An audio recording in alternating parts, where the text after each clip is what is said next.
I call the member for Mallee. Thank you, Mr Deputy Speaker, and I'd like to say congratulations on your election to this role.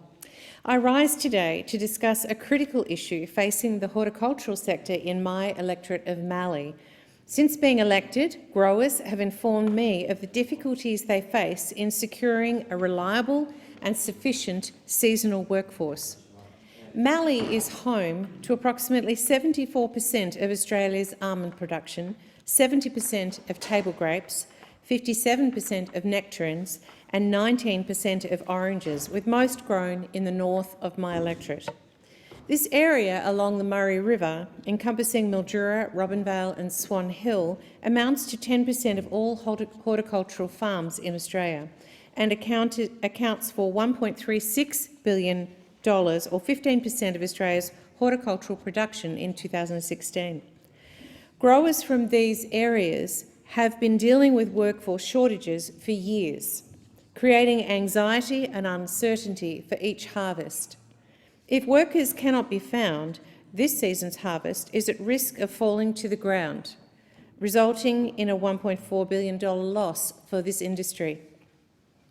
The problems associated with labour shortages have been amplified recently due to a number of factors, including the Victorian Government's Labour Hire Licensing Scheme and the Federal Government's Modern Slavery Act. These legislative instruments provide important regulatory frameworks to protect growers and workers in the industry. However, when compounded with intense seasonal demand, growers face significant workforce challenges. I have been listening to local voices and working hard with my colleagues in government to develop adaptive solutions to the workforce shortage issues in this industry. In September 2019, I organised several meetings between 6 federal government departments, state and local government officials and many industry stakeholders, including the Australian Table Grapes Association and Citrus Australia. In response to the work we have done in this space, the Regional Agricultural Migration Package, otherwise known as RAMP, has been developed at the request of the government to improve seasonal labour supply to horticultural farmers, advocate for appropriate accommodation for workers to state and local governments, and eliminate illegal employment practices in the great food-producing areas along the Murray. The RAMP is a coordinated response by our government to a complex issue of national importance, bringing together the resources of the Departments of Employment, Agriculture, Foreign Affairs and Trade, Home Affairs, as well as the Australian Border Force and the Fair Work Ombudsman. The RAMP makes a number of improvements to the Seasonal Worker Program and the Pacific Labour Scheme, which are long-standing cooperative agreements between Australia and 9 Pacific Island nations and Timor-Leste. The Seasonal Worker Program and the Pacific Labour Scheme offer employers in the agriculture sector access to a reliable workforce where there is not enough local Australian labour to meet seasonal demand. It is also an opportunity for workers from partnering countries to earn good wages and learn new skills. The money they earn is often spent on their children's education, family medical bills, or even used to build a house or build and start a small business. These seasonal workforce programs offer reciprocal benefits and form a key aspect of our commitment to build stronger connections with our near neighbours in the Pacific. Under the RAMP, the Seasonal Worker Program Regional Pilot has been expanded to the whole of the Wimmera-Mallee region. This pilot enables greater flexibility under the program as workers can move between regions to take advantage of seasonal harvests. It is now possible, Mr Deputy Speaker, for approved employers to enter shared arrangements that will increase the portability of workers throughout the program. This means that farmers and growers that require workers for short periods of time can plan their harvest needs and share the same workers consecutively. I've heard that many smaller growers are deterred from becoming approved employers because their harvest period is not long enough, meaning they cannot provide enough work to fill the requirements of the program. Although these people can still source seasonal workers through approved labour hire contractors, the services of these companies come with associated costs. This change therefore gives growers more choice and flexibility when making arrangements for their workforce. The ability for growers to enter into these shared arrangements will encourage more producers to participate and allow proactive growers and employers to work collaboratively to meet the needs of their businesses. Mr Deputy Speaker, the Department of Foreign Affairs and Trade is working with our partner countries to develop pools of work-ready applicants to take up opportunities through our seasonal worker program and the Pacific Labour Scheme. At the start of this year, I had the pleasure to host the First Secretary of the Timor-Leste Embassy, Mr Samuel Suarez. I invited Mr Suarez to Mildura to participate in discussions on the seasonal worker program and the recent changes made to it. He informed me that his embassy has prepared a pool of over 6,000 applicants willing to come to Australia under these programs. Mr Suarez assured me that his government is working to streamline its internal processes relating to these programs to welcome more Timorese workers to Australia.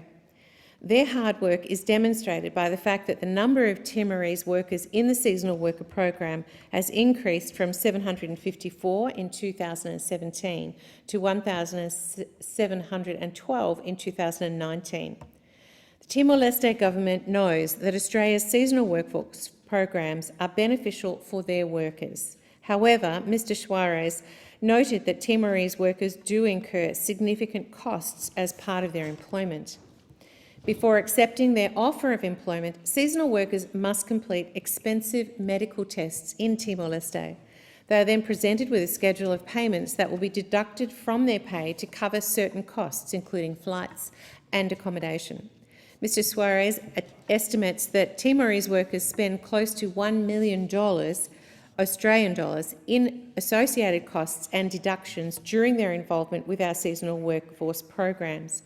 Mr Suarez informed me that these costs reduce the value proposition of our programs and are too onerous for some to bear. Investigation needs to occur so these costs can be subsidised in order to increase the value of these programs to potential workers. During Mr Suarez's trip to Mildura, we visited a local table grape farm, Grape Co, in Moorbeen South that is owned and operated by Frank and Adrienne Kaya. Grape Co has been through the process to become an approved employer and have been approved to employ 25 Timorese workers. Their status as an approved employer has given them scope and flexibility to expand their workforce as their business grows. I met Romaro Suarez, Gilberto Gomez and Martina Freitas on farm, who have recently arrived at Grape Co from Timor-Leste and have been enjoying the experience so far. It was extremely valuable to me to hear their stories and to learn that our seasonal workforce programs are delivering for both local growers and workers from our partnering nations.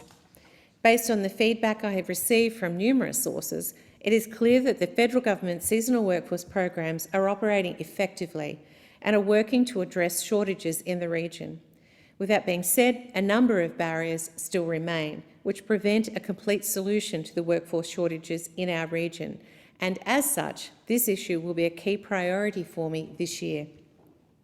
The second puzzle piece in resolving workforce shortages is the Horticulture Industry Labour Agreement. The government has introduced this new initiative which increases access to skilled and semi-skilled shortages in the horticultural industry. Through this agreement, employers are able to sponsor workers for the temporary skilled shortage visa for 31 approved occupations, and workers will have access to permanent residency pathways under the Skilled Employer-Sponsored Regional Visa Program and the Employer Nomination Scheme Visa Program. This is a promising initiative which recognises the maturity evolving in the industry, which requires both skilled and unskilled workforce to continue to grow.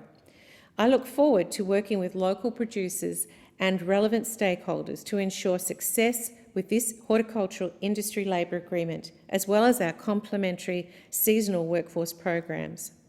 My expectation is that our horticulture industry will go from strength to strength in 2020 and beyond, contributing to the goal of $100 billion agricultural industry by 2030.